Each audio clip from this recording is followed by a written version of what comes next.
Hello there and welcome to TVS Nightline. We get to know what's going on in Sarawak, its regions and the world. Here with me, Shosha Minato, and let's begin with the headlines. Small and medium entrepreneurs in Sarawak are advised to seize opportunities available to diversify their local products through proper platform.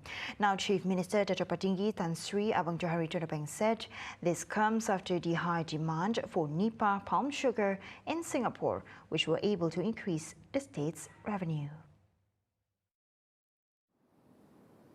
Dari Indonesia kelak kita dapat kualiti nipah apung, kita keluarkan gula apung yang premium, kita jual dengan harga yang tinggi di Singapura.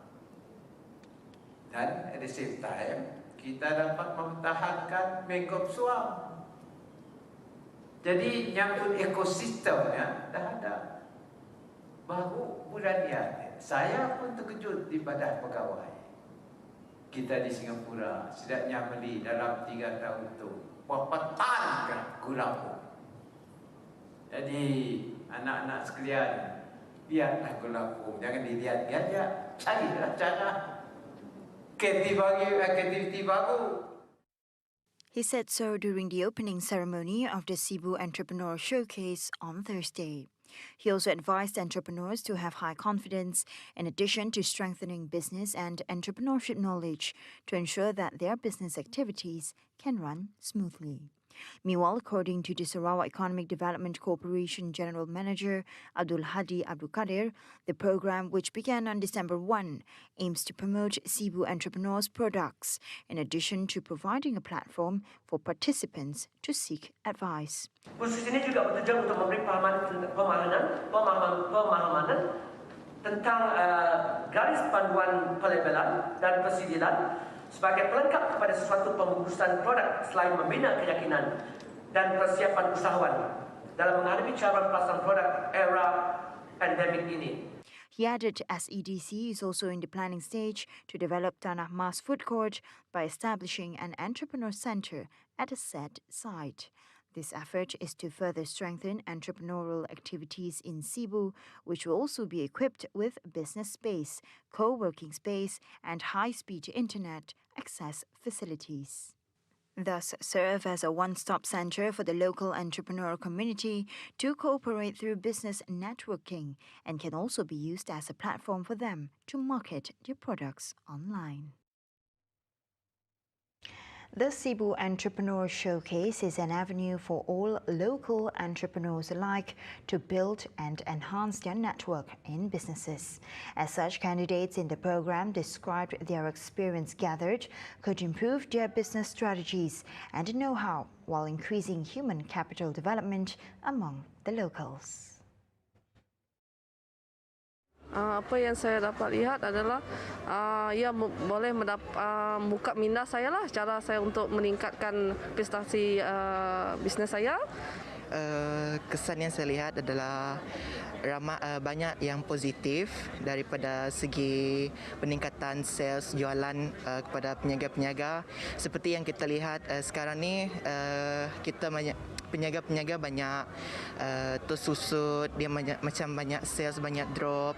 So dengan showcase ini dapat membantu usahawan-usahawan yang meningkatkan jualan mereka dan membantu usahawan untuk meneruskan perjalanan mereka dalam dunia perniagaan ini. Alhamdulillah, setelah mengikuti kursus yang dianjurkan oleh SEDC tentang packaging dan labeling, banyak ilmu pengetahuan yang selama tu kakak saya tahu. Yang kakak saya cari macam mana nak packing, nak buat labeling yang lebih bagus lah. Alhamdulillah, banyak ilmu pengetahuan yang dapat pada hari itu. Si rugilah mengikuti program yang dianjurkan. The 3 days program organized by Sarawak Economic Corporation SEDC saw a participation of 24 entrepreneurs from December 1st. And now on to the next update. Gabungan Party Sarawak or GPS to field Dr. ANNUAR RAPAEE to retain his seat in NANGKA. GPS Chairman Datuk Petinggi Tan Sri Abang Johari Tunapeng is confident that Dr. ANNUAR will continue to bring development to the community in SIBU. Kita di SIBU ada Dr. ANNUAR yang banyak idea-idea yang baru. Sebab saya mintanya nolong saya dalam sudut pendidikan, Kementerian Pendidikan.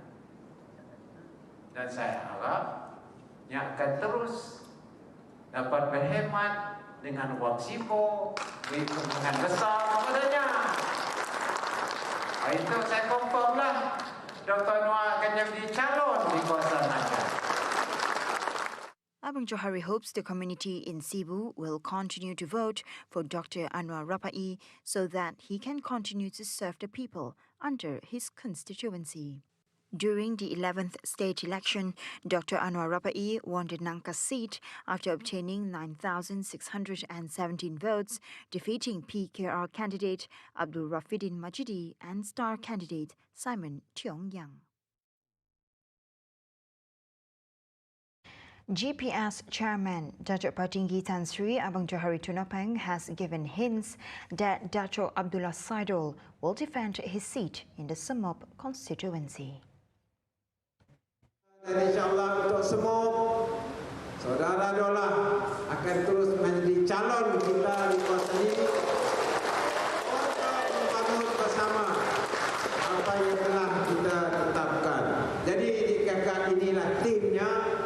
Kita ada Datuk Len, kita ada saudara kita di Daro, anaknya Safi, kita ada Datuk Sihwa. Jadi kita dalam satu tim. Dan insyaAllah kita akan terus melaksanakan perancangan yang telah kita buat demi untuk kepentingan kita bersama. Abang Johari said this in his speech during the Leaders Meet People program at Pulau Bruit on Thursday. Abdullah Saidul, who is the Assistant Minister in the Chief Minister's Office of Corporate Affairs and Sarawak Public Communications Unit, defeated Parti Amanah representative at the 11th state election with a total votes of 5,290. Earlier, Abang Johari approved a total allocation of 42 million ringgit to continue infrastructure development plans at Pulau Bruit. On the other hand, regarding the matter of the artificial reef project in the area, the Chief Minister added the Sarawak coastal waters from Tanjung Datu up to Lawas will enter the world records as the longest reef ball project. Semenjak kita melakukan projek itu dari tahun lepas, mengikut statistik ataupun angka yang kita terima daripada nelayan kita, rupanya penangkapan ikan yang bertambah, termasuk dari muka dan juga rantul dekat Sebunyuk, selain daripada kawasan Lawas. Jadi ikan itu bertambah, pendapatan yang bertambah, hasil ikan banyak, pendapatan pun banyak. The Reef Ball project not only creates a habitat for aqua creatures such as fish, but also protects them in the ecosystem from other illegal coastal activities, such as trawling. On the other hand, the Gabungan Party Sarawak, or GPS, will announce its entire slate of candidates for the 12th state election tomorrow, December 3, a day earlier from its intended date. GPS Chairman Datuk Petinggi Tan Sri Abang Johari Tunapeng will be presenting the appointment letters to the candidates at PBB headquarters along Jalan Bako in Kuching around 3:30 p.m. tomorrow. Earlier, Abang Johari had initially announced that the candidates for GPS will be announced on Saturday, December 4th, before it was changed to December 3rd. This is most likely due to Prime Minister Datuk Seri Ismail Sabri Yaakob's visit to the state on Saturday. Abang Johari briefly acknowledged the change of date during a function in Lundu yesterday.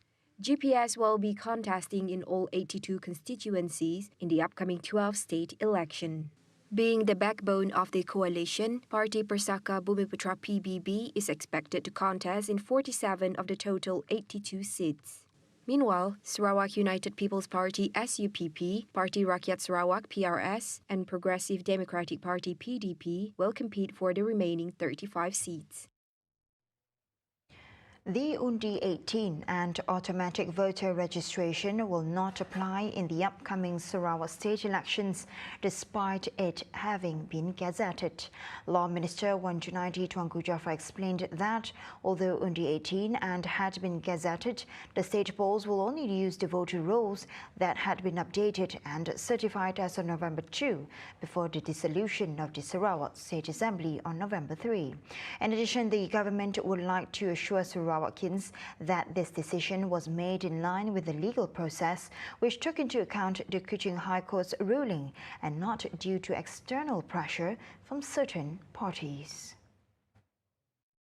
The implementation of Undi 18 and the automatic voter registration will come into effect on December 15th. Section 3 Bracket A and Bracket B of the Constitution Amendment Act 2019 regarding the lowering of the voting age to 18 years and automatic voter registration were gazetted on December 1st, with the amendments coming into force after obtaining the consent of Yang di-Pertuan Agong Al-Sultan Abdullah Riayatuddin Al-Mustafa Billah Shah based on Section 17 of the Elections Act 1958. Election Commission EC Secretary Datuk Iqmal Rudin Ishak said amendments to the subsidiary laws related to the elections, namely Elections, Registration of Voters Amendment, Regulations 2021 and the Elections Conduct of Elections Amendment, Regulations 2021 were gazetted on November 30th. Section 3 of the Constitution Amendment Act 2019 states the amendment to set the minimum voting age to 18 from the current 21 and allow for automatic voter registration to replace the current system which requires Malaysians to apply to register as voters. The proposed amendments were approved at the second meeting of the second term of the 14th Parliament in July 2019. However, they were not implemented then. Sarawak has added another direct flight today, welcoming Malaysia Airlines MAS inaugural flight from Penang to Kuching since the movement control order. This will play a major role in driving both the economy of both UNESCO-recognized cities, especially in the tourism sector. The momentous event was witnessed by the Minister of Tourism, Arts and Culture, Datuk Sri Abdul Karim Rahman Hamzah. During the press conference, he said connectivity has always been a challenge for Sarawak, be it land, water or air. Sarawak's direct connectivity to Penang enables greater mobility that will benefit the economic growth of both destinations. This will be the perfect opportunity for tourists from Penang to experience all of Sarawak's unique attraction. He also assured that stringent SOPs are enforced, exempting only fully vaccinated domestic travellers from any form of COVID-19 screening test, nor would there be a quarantine order. The only requirement needed are the application for Enter Sarawak for non-Sarawakians and by completing the e-health declaration form. Also present was the Chief Executive Officer of Sarawak Tourism Board, Shazidi Datu Haji Saleh Askor.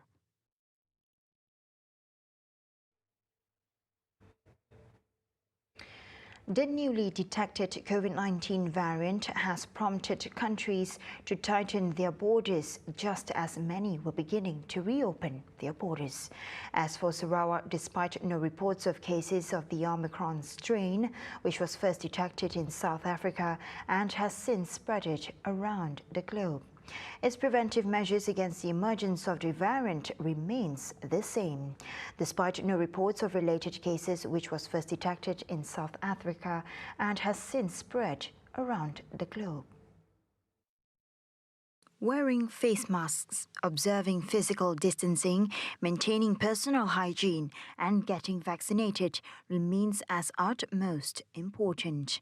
While Malaysians and long-term visit pass holders returning to Malaysia from countries on temporary travel restrictions are allowed to enter Sarawak under strict conditions from the State Disaster Management Committee. When asked by TVS on that matter, Sarawak's Minister of Tourism, Arts and Culture, Dr. Sri Abdul Karim Rahman Hamzah, stressed the existing SOPs set by the Health Ministry and the committee's stand with measures to tighten the regulations for entry of people into the state on November 26. As such, foreigners with a travel history from the red-listed countries, namely Botswana, Eswatini, Lesotho, Mozambique, Namibia, South Africa and Zimbabwe in the past 14 days are banned to enter Sarawak. More than 30 countries have closed their borders to some nations and others have imposed stricter measures to curb the spread of the Omicron variant.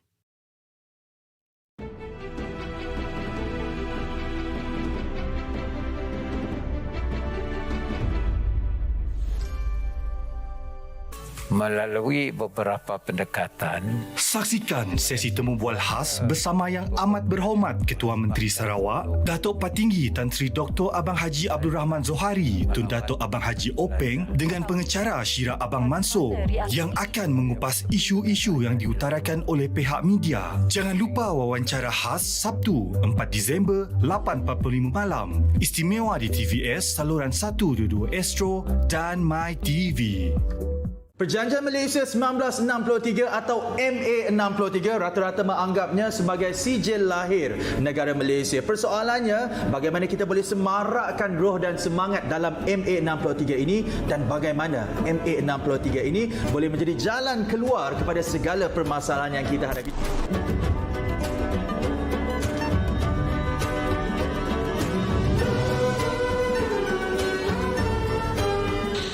No such thing as lah. Just go ahead and fight for it. Jangan dipolitikkan perkara ini.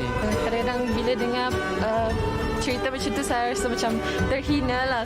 Kita nak apa yang dijanjikan supaya Sarawak maju, Malaysia maju. Jangan lupa untuk saksikan eksklusif MA63 hanya di TVS saluran 122 Astro dan My TV.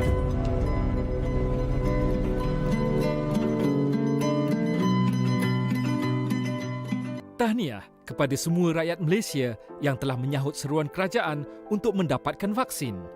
Dan inilah hadiahnya. Saya mengumumkan bahawa rentas negeri dibenarkan oleh pihak kerajaan. Namun, jangan lupa patuhi SOP ketika rentas negeri dan lakukan ujian kendiri COVID-19 sebelum memulakan perjalanan. Lindungi diri dan seluruh keluarga Malaysia daripada jangkitan COVID-19.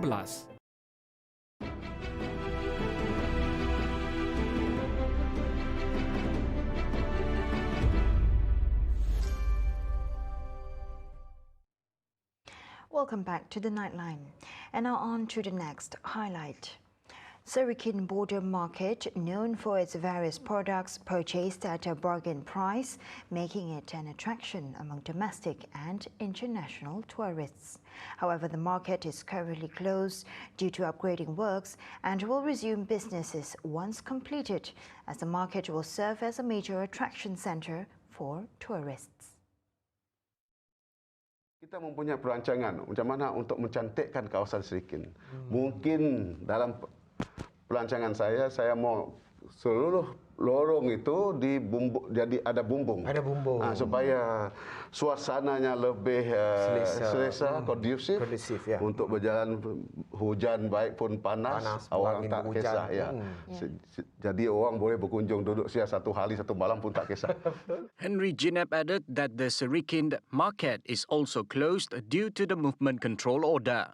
He also said the customs, immigration and quarantine CIQ complex will be established there in an effort to tighten the entry of traders from neighbouring countries so they able to trade in the market legally. Serikin selama 2 tahun yang lepas kita dalam keadaan pandemik. Betul. Maka Serikin terpaksa ditutup sebab penjual yang datang dari negara jiran tak dapat masuk disebabkan keadaan penyakit dan sebagainya untuk keselamatan orang kampung. Tapi di samping menunggu aktiviti border market Serikin diaktifkan semula, kita telah membuat sesuatu pembaikan, mencantikkan peparitan dan sebagainya. Dan yang amat berhormat, Ketua Menteri kita pun telah membuat satu kunjungan ke Serikin pada 1 hari bulan Mac 2020 dan seterusnya meluruskan satu peruntukan untuk membuat pos CIQ di Serikin. Meanwhile, to boost the local tourism, Henry Ginep called on the local to tap into the hospitality industry once the market are back in operation. The young generation plays an important role in maintaining economic balance and environmental sustainability. Now, a youth spokesperson said they are the country's future leader, thus the need to equip themselves with creativity and innovation. Okay, dengan adanya inovasi dan juga kreativiti, saya pasti dengan pendidikan ataupun apa sahaja strategi kita dalam membentuk awareness ataupun mengajar kita punya masyarakat untuk mengimbangi antara pembangunan ekonomi dan juga alam sekitar itu kita boleh mampankanlah, okay? Kita boleh seimbangkan pertumbuhan kedua-dua bidang ini.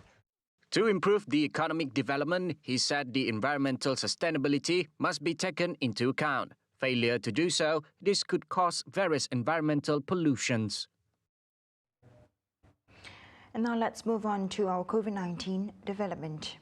Over 22 million individuals, or 97% of the adult population in the country, have completed their COVID-19 vaccination as of yesterday, December 1. Based on the Health Ministry's COVID Now portal, 98.4%, or 23,034,278 of the adult population have received at least one dose of the vaccine. Meanwhile, 86.2% of adolescents aged 12 to 17 years had completed their vaccination, while 89.8% have received at least one dose of the vaccine. A total of 142,607 doses of the vaccine were dispensed yesterday, bringing the cumulative number of vaccine doses administered under the National COVID-19 Immunization Program PICK to over 50 million doses.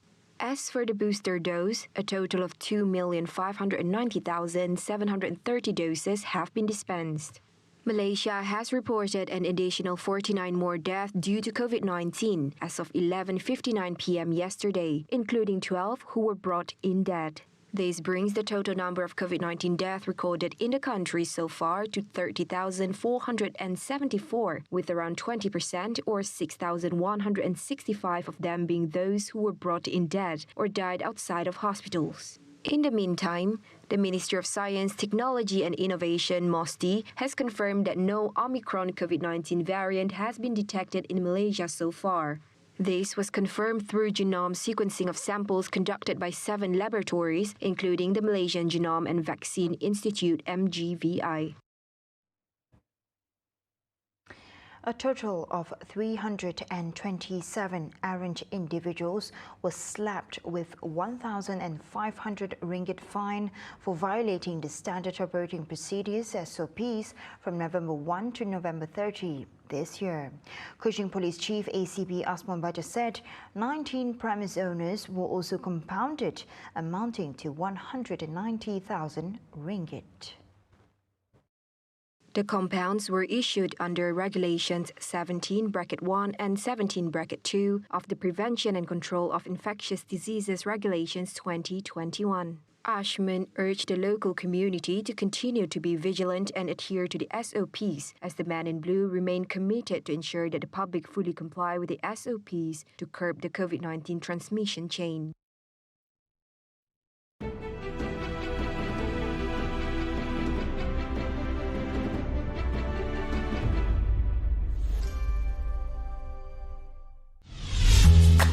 Semua, adakah anda usahawan di dalam bidang kandungan kreatif, fashion, seni tradisional dan budaya, rekaan, muzik, seni persembahan, seni visual, seni kulineri, pendidikan seni kreatif, mahupun penerbitan buku?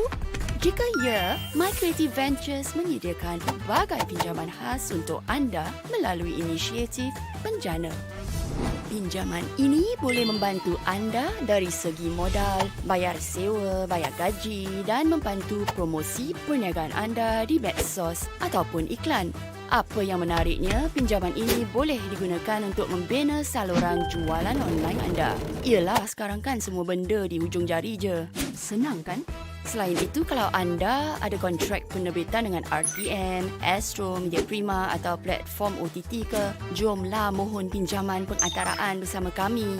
Nak bagi tahu lagi, kami menawarkan kadar faedah yang rendah, tempoh pembayaran yang bersesuaian dan banyak lagi. Nak tahu? Layari laman web kami di www.mycreative.com.my. Ingat tahu, www.mycreative.com.my. Atau kalau anda ada soalan, email je kami di inquiry@mycreative.com.my. Inilah Penjana, suatu inisiatif prihatin oleh My Creative Ventures di bawah Kementerian Komunikasi dan Multimedia Malaysia serta Kementerian Kewangan Malaysia.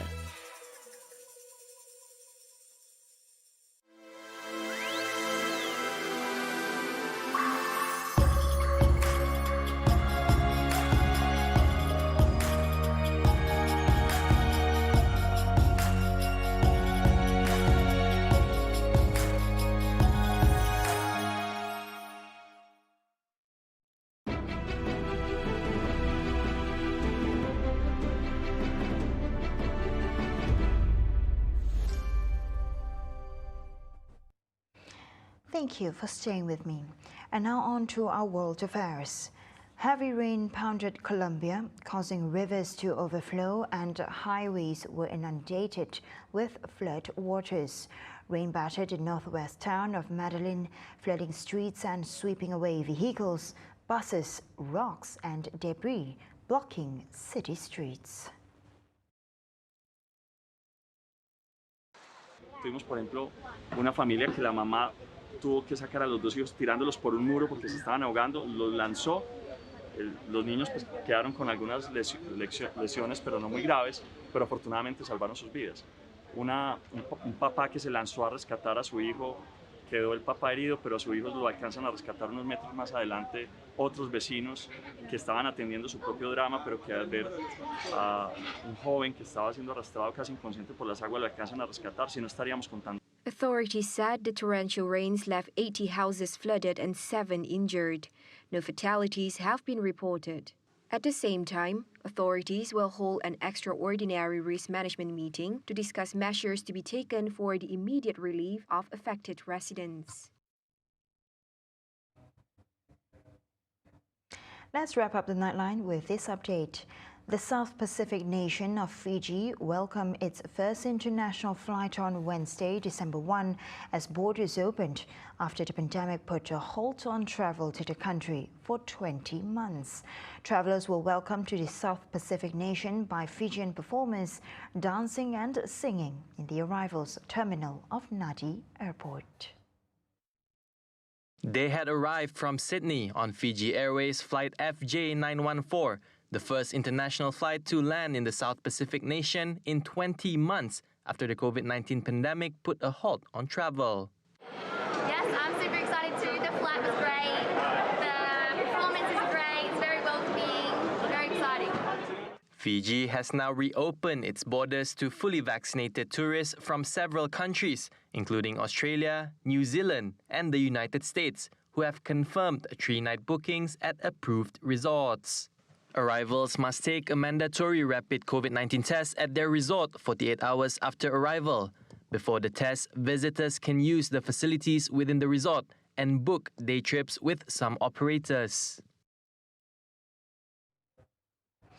And that update concludes TVS Nightline for tonight. Here with me, Shorter Metro, and I'll see you next time. Have a good morning.